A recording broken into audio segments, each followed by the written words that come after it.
Undian berhadiah. Ya. Definisi yang dimaksud undian berhadiah adalah undian yang dilaksanakan oleh perusahaan barang atau jasa dengan tujuan menarik para pembeli dan melariskan dagangan atau jasa mereka tawarkan dengan cara memberikan hadiah untuk para pemenang yang ditentukan secara undian. Hukumnya. Hukum dan beberapa bentuk undian berhadiah. Yang pertama, undian berhadiah tanpa menarik iuran dari peserta. Perhatikan ya. Undiannya tidak ada iuran. Maksudnya kupon undian diberikan kepada peserta dengan cara cuma-cuma tanpa ada syarat. Tanpa ada syarat, maka hukum undian ini dibolehkan. Dibolehkan syariat karena tidak ada dalil yang melarangnya dan juga gharar yang terdapat dalam akad ini yang disebabkan ketidaktahuan peserta akan fisik hadiah yang mereka terima tidak berdampak merusak akad. Karena gharar ini adalah akad hibah bukan akad jual beli, dan gharar dalam akad hibah seperti ini telah dijelaskan hukumnya boleh. Maksudnya yang pertama ini undiannya tanpa menarik tanpa ada syarat gitu ya. Hanya diberikan cuma-cuma saja ya. Tidak misalkan membeli ini dapat ini misalkan, tidak. Jadi ini hanya diberikan, kuponnya diberikan dengan cuma-cuma, dan ini akadnya berarti hibah. Perusahaan atau misalkan toko memberikan kuponnya itu secara hibah. Walaupun ada ghararnya itu orang yang mendapatkan kupon belum tentu dapat apa gitu. Itu ghararnya kan ya. Di sini bolehkan. Kenapa? Karena akadnya bukan jual beli, tapi hibah dari perusahaan kepada para undian. Yang kedua, undian berhadiah dengan membayar iuran. Ya. Undian dengan membayar iuran. Undian jenis ini diharamkan, sekalipun jumlah iurannya sangat sedikit, karena ghararnya nyata, di mana peserta membayar iuran yang kemungkinan ia mendapatkan hadiah sehingga berlaba atau ia tidak mendapatkan apa-apa sehingga rugi. Maka undian ini termasuk maisir. Jadi undian yang membayar iuran walaupun sedikit. Di sini ada ghararnya. Artinya jual beli ini. Artinya jual beli yang tidak tahu mendapat apa. Ya. Tidak tahu mendapat apa. Kalau dia mendapat, berarti dia untung atau memiliki laba kalau harganya lebih dari iuran. Kalau dia tidak mendapat apa-apa, berarti rugi, itu ghararnya. Termasuk judi di sini, maisir. Jika undian tersebut tidak menarik iuran secara khusus, akan tetapi untuk dapat mengikuti undian disyaratkan membeli barang. Nah ini perhatikan ya, ini sering kita. Jadi untuk mendapatkan undian itu harus membeli barang. Jadi beli barang ini dapat voucher undian gitu ya. Seumpama kupon undian tertera pada majalah atau menempel pada suatu barang, maka hukum mengikuti undian ini dibolehkan. Karena keberadaan undian hanya sebagai pengikut dalam akad. Ingat ya, ini lain lagi nanti dengan banyak pembahasannya di sini ya. Jadi kalau undiannya itu hanya pengikut, dia bukan mau membeli undiannya, tapi dia maunya barangnya, undiannya itu hanya pengikut. Gitu ya. Ini dibolehkan. Sebagaimana yang telah dijelaskan bahwa gharar yang hanya sebagai pengikut dalam akad tidaklah diharamkan.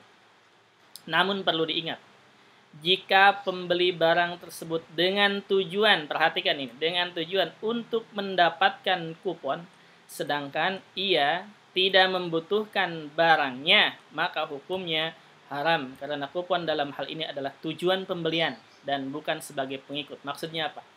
Misalkan ya, beli gelas misalkan ya, beli gelas dapat kupon, hadiahnya besar misalnya, hadiahnya misalkan motor misalkan gitu ya. Gelasnya harganya misalkan cuma 10.000, 10.000. Harganya 10.000. Karena ada kuponnya, misalkan harganya bisa dilebihin atau bisa standar dengan harga gelas 10.000. Tapi orang yang membeli tujuannya bukan membeli gelas, karena gelasnya dia nggak butuh. Apa tujuannya? Tujuannya dia ingin membeli kuponnya dan harapannya mendapatkan motor itu, gitu ya.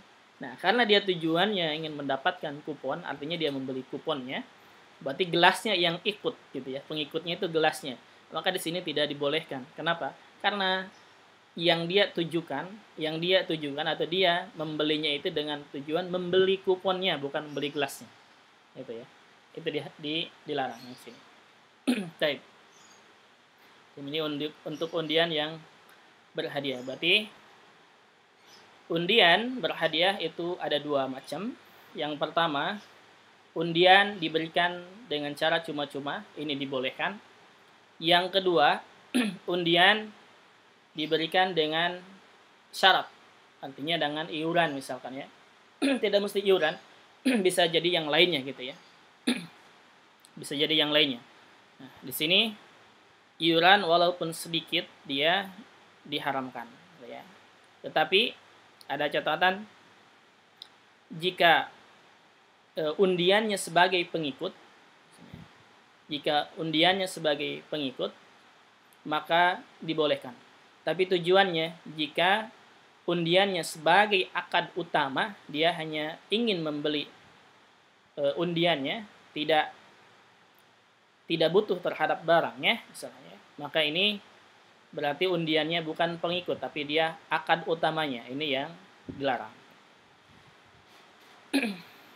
Kemudian sedikit lagi ya, terus. Transaksi berjangka. Transaksi berjangka adalah salah satu bentuk cara jual beli instrumen di pasar keuangan, di mana berlangsungnya pembayaran dan penerimaan instrumen pada masa yang akan datang yang disebut dengan faidah, waktu pembayaran.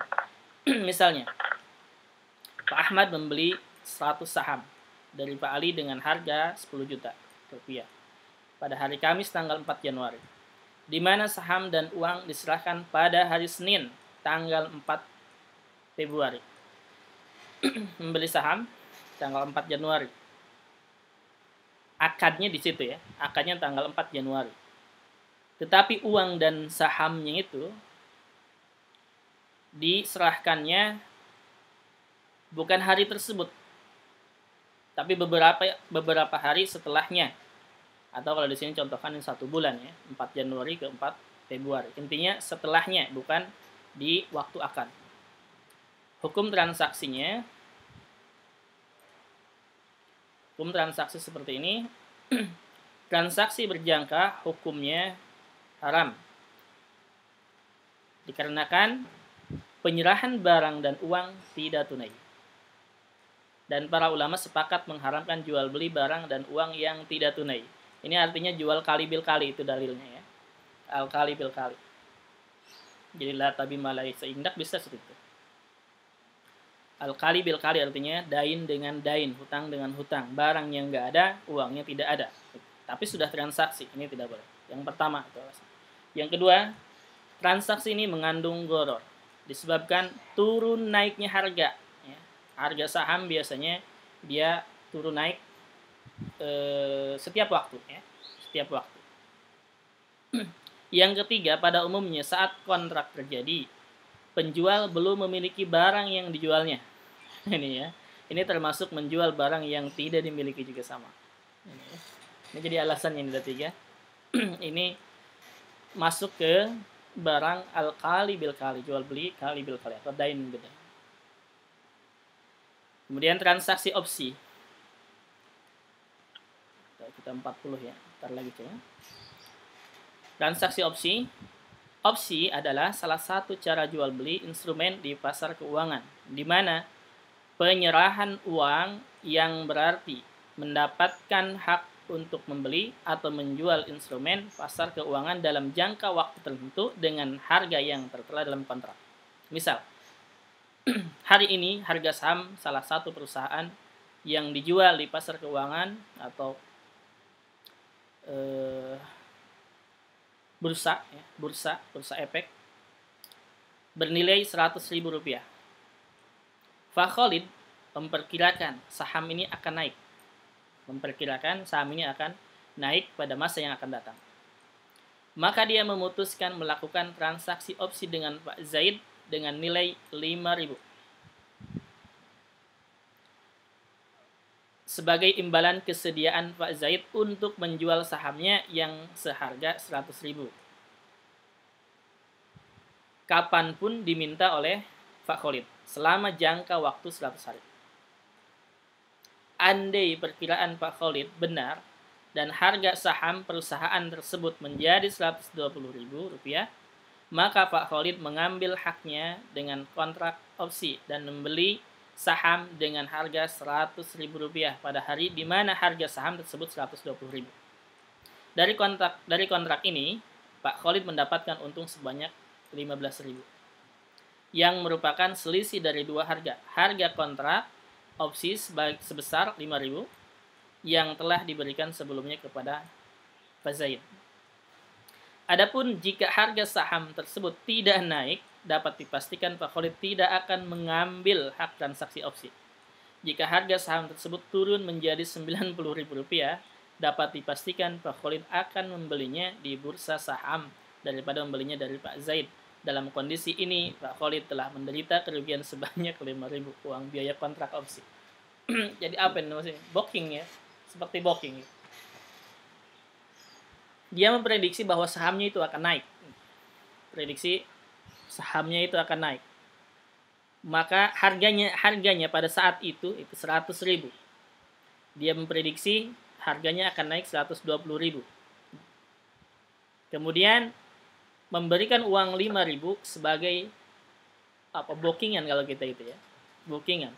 Jadi ketika misalkan nanti harganya naik, maka salah seorang itu akan membeli dengan harga 100.000 gitu ya, dengan harga tertentu, harga yang sudah disepakati. Dengan bookingan uang 5.000 itu.